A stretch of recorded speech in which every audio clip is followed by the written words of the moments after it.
last episode of Food for Thought with HSBC, we are making a dish which you've probably never heard of. And to teach me how to make this for Diwali, we have Chef Ranveer Brar once again. What are we making, Chef? Hello, hello, hello. And this one's extremely close to my heart. It's extremely tasty, extremely traditional, extremely nostalgic. 4 extremes in a line. Imagine that. And I'm extremely excited about this one. So we're doing a pineapple malpua, something that's very famous in Lucknow, Faizabad, Deva, erstwhile Awadh, or it's very festive. Okay. Festive in the way of expression and in the way it looks. Okay. It's like gold leaf and everything royal. Okay. I see that you've used a lot of ingredients which usually people avoid. You have maida, you have sugar. Why do you think it's okay to indulge in these things during Diwali? Well, I think that if nature would not have intended for us to consume a certain ingredient, it wouldn't have created it. Right. I think every ingredient has a purpose. You know, we've been eating wheat for millennia, drinking milk for millennia. So suddenly, if there's a problem, the problem lies in probably us and how we deal with that ingredient. It's like how you choose to drive, whether you choose to drive consistently and enjoy the scenery at 35, or you choose to drive at 90, stop, and then sort of wait and then choose to drive again. Currently, we're doing the 90 and stop thing. That's not how nature intended it to be. That's why moderation is the solution. Start and stop can never be the solution. On that beautiful analogy, what are you doing with these sliced pineapples? So we're going to dip them in a malpua batter Yum. and fry them. So it's Yeah. like a stuffed malpua with pineapple inside. This is like a desi take on some kind of pineapple upsidey cake. Yeah, or just like fried pineapple donuts, you know, that's what you would call them. Actually, pineapple donut sounds much more yummier. Chef, if not pineapple, what are the other fruits, what are the other leftover fruits which probably you don't want to eat them as is, can you use to make this dish? Apple. Sliced apple. Apple fritters, you know, Yeah. classically apple and frying Yeah. are a marriage made in heaven. Pears. Okay, Pears cook really, really well. okay.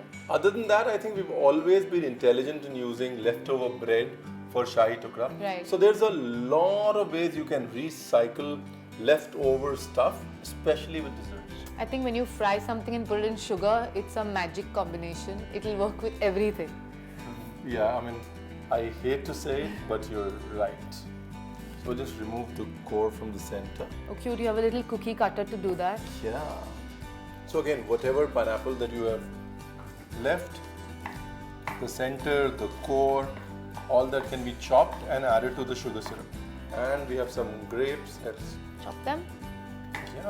just cut them into half. This is like it's a fruitful day. Yep, it is a fruitful day, Sonam. There you go. And do you mind stirring it slowly? Yes, chef. All right. So now we're going to do the malpua batter. Okay. Classically, you would make the batter with mawa, khoya, and a little bit of maida and dahi. Okay. Right? A lot of times we struggle with mawa, so I tell people they can use a little bit of milk powder Okay. and add it to your dahi and khoya. The idea is that you want that richness, Okay. And the milkiness. the lactic tonality. Yogurt, you would use maida, but I'm using atta, Okay. Whole wheat flour. whole wheat flour. Okay. And now the milk powder. A tad bit of baking soda. Okay.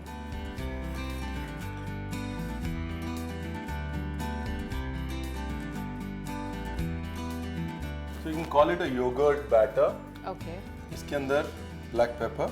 Is this your take or this is a traditional No, recipe? traditionally a malpua will always have black pepper and soft. What fennel does is it gives you coolness and black pepper warms you up.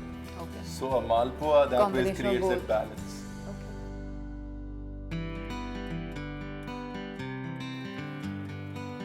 And a little bit of salt. Salt. So now we're just going to dip this, fry it, and then soak it in the syrup.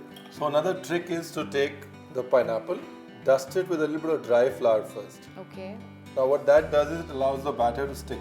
Okay. Just friction. Okay. Isn't that what you want though for the batter to stick? Yeah. Sometimes if the pineapple is very sweet, it's leaving a lot of water, Okay. the batter won't stick right. Okay. Here you go. Looks good. Can I turn this? Of course. So you can do a similar thing with like a jalebi batter. Dip it in that. Dip it in, Okay. so with whatever leftover jalebi batter you have, or you're lazy making jalebis, just take any fruit, just do batter fried fruit in jalebi syrup. Nice. Comes out outstanding. I think this is done, chef. It looks fantastic. And it goes directly in your chashni. Yeah, and then we just toss the chasni over a little bit, allow it to soak. So the malpua has to be hot and the sugar syrup has to be warm. Right. Right? If both of them are hot, the texture will never come out. Okay. And then you leave it in warm sugar syrup for at least 2 to 3 minutes. Okay. If you have the liberty, then a half an hour. And while this rests for 2 to 3 minutes, do you want to wish our viewers a happy Diwali? Well, I'd like you to taste first. Okay.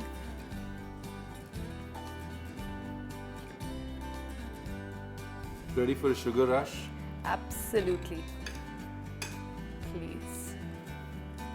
And with this, we wrap up this season of Food for Thought with HSBC. Well, I hope we have given you enough reasons to celebrate Diwali traditionally. Keep your meals hot, your family around, and your malpuas hot off the pan. Take care, keep cooking. And we wish you an amazing festive season and a happy Diwali.